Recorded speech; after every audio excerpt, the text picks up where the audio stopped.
긴박한 상황이 펼쳐지는 비행기 안. 조종사에게 뭔가 문제가 생긴 것 같은데요.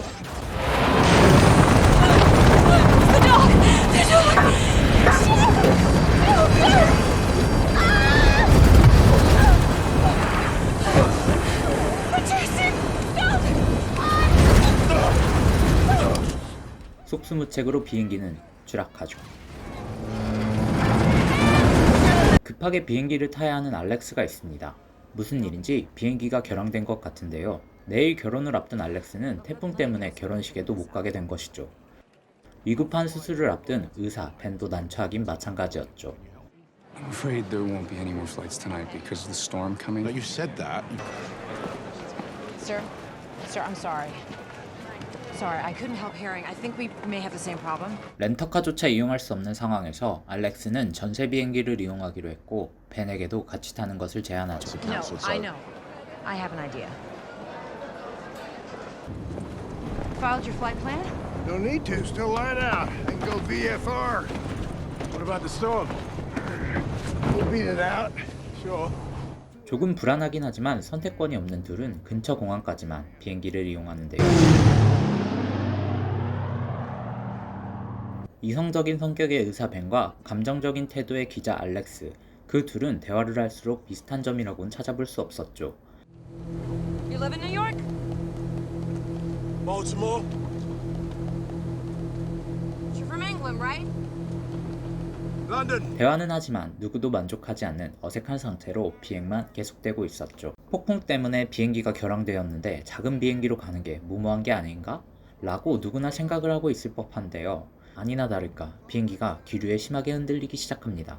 비행사인 월터는 무전을 보내려고 하죠. Twin 09er.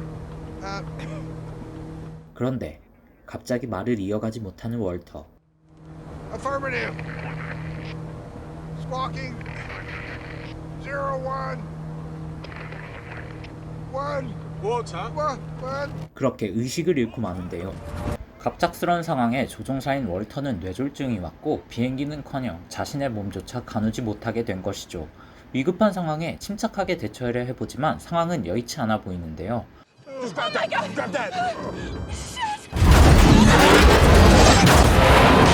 무언가 조치를 하기도 전에 비행기는 산과 부딪히고 산기슭을 따라 점점 더 추락해갑니다.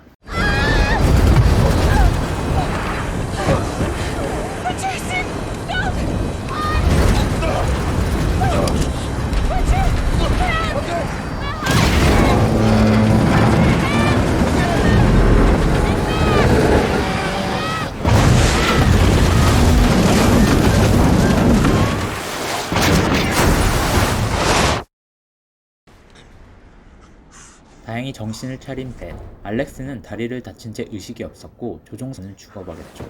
깨어나지 않는 알렉스, 그리고 강아지와 그날 밤이 지나가고 다음날 밖을 살펴보지만 광활하게 펼쳐진 서름만 존재할 뿐이었죠. 간신히 의식을 차린 알렉스, 약간의 식량으로 며칠을 기다려야 할지 모를 상황에서 둘은 그렇게 추락한 비행기에서 무작정 기다릴 수밖에 없었죠. 그렇게 꼬박 하루가 지나가고 기다리는 그들 위로 비행기가 날아가는데요. 신호탄을 쏴보지만 들리지 않죠. I can't hear you. Anything that will burn. 원래대로라면 구조대가 도착했을 법도 하지만 갑작스런 비행으로 비행기록을 남기지 않아 추락 사실을 알고 있는지도 불분명했던 것이죠. You took these? 태울 수 있는 것들은 모두 다 태우다 보니 기자인 알렉스의 사진까지 모두 태우게 되었죠.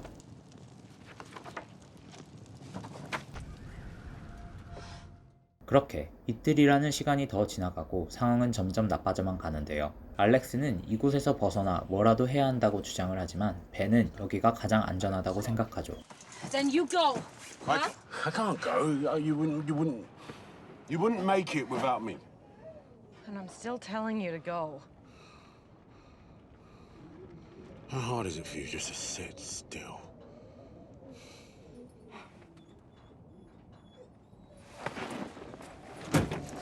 Alex, okay. There's a ridge up there. I'll hike it, climb it, see if I can see a road or anything, okay? 그렇게 벤은 살펴보기 위해 근처 산마루로 오르기 시작하죠. 험한 산길을 넘어가며 산마루에 올라가는데요. 올라선 곳에서도 아무것도 보이지 않죠. 그 시각 벤이 떠나고 홀로 남겨진 알렉스는 벤의 소지품을 확인하는데요. 녹음기 속 그의 아내의 이별 메시지까지 듣게 되죠. I've already said this, but I wanted you to have it for good. I'm happy that we've had this time together. 비행기로 다시 돌아오던 벤은 발을 헛디디는데요.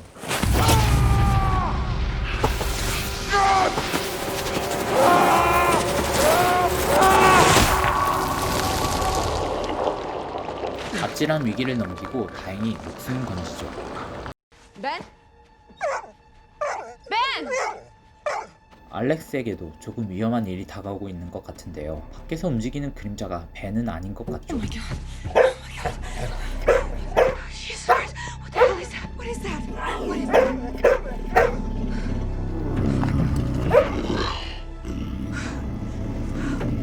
계속해서 지저대는 강아지 소리에 점점 더 가지게 안을 잘 보죠.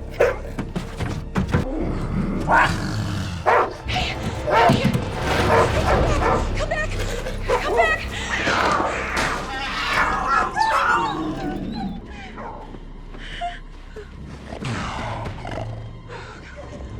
야생동물은 알렉스에게까지 거의 다가오는데요.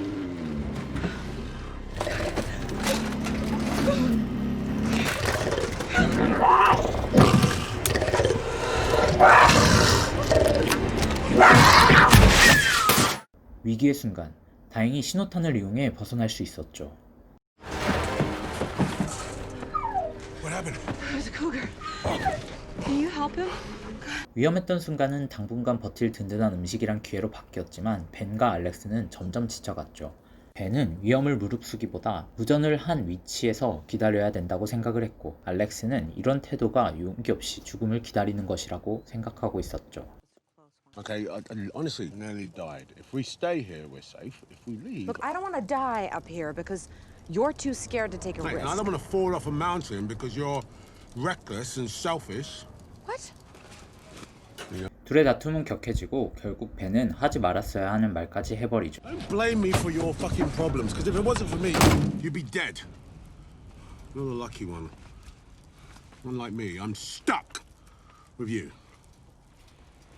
I would have had a much better chance if I didn't have you around, honestly. 다음날 알렉스의 모습은 보이지 않고 알렉스가 남긴 메시지를 발견하죠. 알렉스 혼자 다친 다리를 이끌고 떠나버린 것이죠. 결국 알렉스에 대한 걱정과 죄책감에 벤은 알렉스를 찾아 떠나게 되는데요. 다친 다리를 이끌고 얼마 가지 못해 지쳐있던 알렉스는 뒤따라온 벤과 다시 만나게 되죠. You could have said goodbye. I had to try. I had to try my way. 그렇게 둘은 서로 의지하며 긴 여정을 떠나게 되는데요. Do we go back? No, we wouldn't make it back. 꽤 많은 거리를 내려오게 됐죠. We made it to the tree line. Let's find shelter.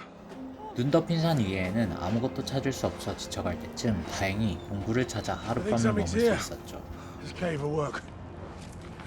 힘든 시간을 함께하던 그들은 서로에게 속마음까지 얘기하게 되고 둘은 서로에 대해 특별한 감정을 느끼게 되죠. I think we should stay together. I mean, stick together. Yeah. It's the best chance we have of survival. 서로에게 느끼는 감정이 무슨 감정인지 잘 몰랐지만 혼자라면 살아남지 못했을 거란 생각만은 확실해져 갔죠. 다음 날 어디로 가야 할지 막막하던 그들 앞에 멀리서 반짝이는 물체가 보이는데요. 반짝이는 물체가 뭔지는 정확히 알 수 없었지만 마지막 희망을 가지고 그곳으로 향하게 되죠. 그렇게 그들의 마지막 여정은 시작되는데요. 한 발자국 또 한 발자국, 끝나지 않는 한 발자국을 옮겨가며 간신히 목적지에 다다랐죠. 그럼 그들은 눈앞에 마주한 것을 볼 수 없었고 반사되던 빛은 녹아버린 호수였고 절벽뿐이었죠. This is impossible. All we have is me and you. That is it. I don't want to Ben. die. Tell okay? me, Doctor, from your heart. Do you actually think We're gonna make it? 생존의 불씨를 꺼트리지 않기 위해 노력하던 그들은 너무 지쳐 있었죠. 어쩌면 이곳이 마지막이 될 것 같은데요. No. My instinct tells me that we're gonna die up here.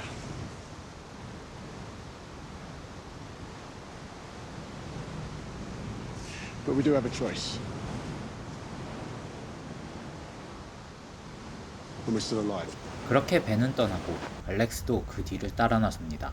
과연 그들은 아무것도 없는 눈 덮인 산에서 살아남을 수 있을까요? 영화 우리 사이의 거대한 산을 통해 확인해주세요.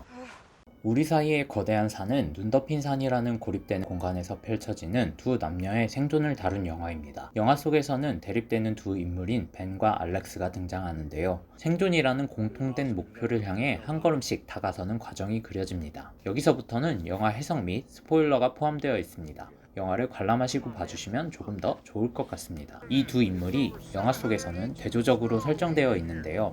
먼저 알렉스는 백인 여성이고 결혼을 앞두고 있죠. 도전적이고 진취적인 태도를 갖고 있으며 심장이 뛰는 일에 크게 의미를 부여하는 사진기사죠.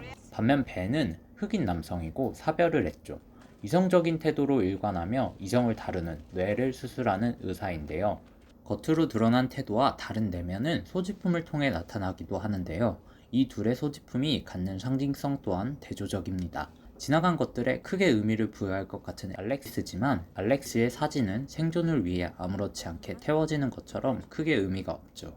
반면에 이성적인 것 같은 벤의 경우 아내의 목소리가 담긴 녹음기를 2년 동안 제대로 듣지 못했지만 항상 들고 다니죠. 영화가 진행될수록 녹음기와 사진을 통해 인물의 내면이 동화되는 모습을 보여줍니다. 알렉스는 벤의 녹음기를 통해 벤이 갖고 있는 죄책감이나 상처에 대해 이해하고 벤에게 좀 더 깊은 감정을 느끼게 되는데요.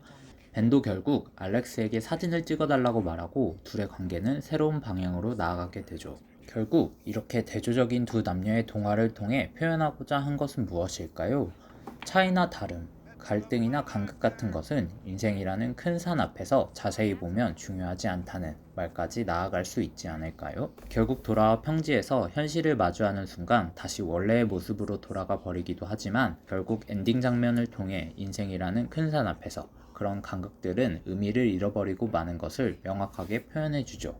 여기까지 영화 우리 사이의 거대한 산이었습니다. 재밌게 보셨다면 좋아요와 구독 버튼 눌러주시면 힘이 될 것 같습니다.